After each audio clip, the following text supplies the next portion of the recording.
ছাড়া আমরা যেহেতু ওসমান হাদির লাশকে আমরা জাতীয় কবি কাজী নজরুলের পাশে দাফন করার ব্যবস্থা করতেছি, আপনারা সবাই এই প্রোগ্রাম শেষে জনতা মিছিল নিয়ে শাহবাগে চলে যাবেন।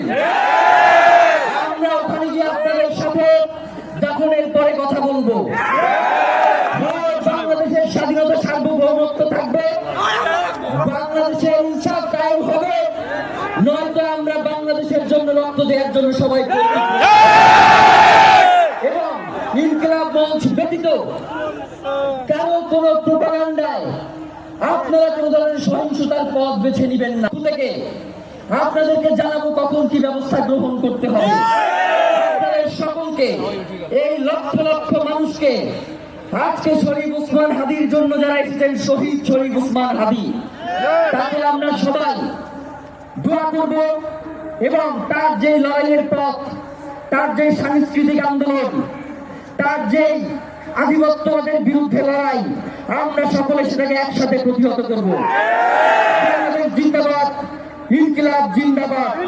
নারায়ে তাকবীর, নারায়ে তাকবীর, আল্লাহু আকবার। দিল্লি না ঢাকা, ঢাকা ঢাকা, দিল্লি না ঢাকা, ঢাকা ঢাকা, গোলামি না আজাদি, আজাদি আজাদি, জনতা না জনতা, জনতা জনতা, আপোষ না সংগ্রাম, সংগ্রাম সংগ্রাম, দিল্লি না ঢাকা, ঢাকা ঢাকা। আমার ভাই কবরে, খুনি কেন বাহিরে, খুনি কেন বাহিরে। কুল্লু মান আলাইহা ফান ওয়া ইয়াবকা ওয়াজহু রাব্বিকা যুল জালালি ওয়াল ইকরাম। কুল্লু নাফসিন যায়িকাতুল মাউত ওয়া আহইয়াউন ইনদা রাব্বিহিম ইরযাকুন।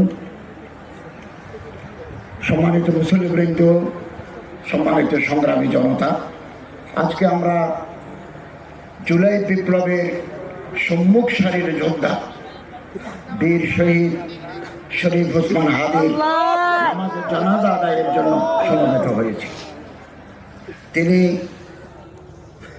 শাহাদত বরণ করেছেন। আমরা আল্লাহর কাছে দোয়া করি আল্লাহ তাকে যেন শাহাদতের মর্যাদা দান করেন, জীবনের ত্রুটি বিচ্ছিন্ন বলে আল্লাহ তারা মার্জনা করেন। গুলির মুখে কথা কব, আমরা সবাই হাদি হব, আমরা সবাই হাদি হব। গুলির মুখে কথা কব। নারায়ে তাকবীর, আল্লাহু আকবার।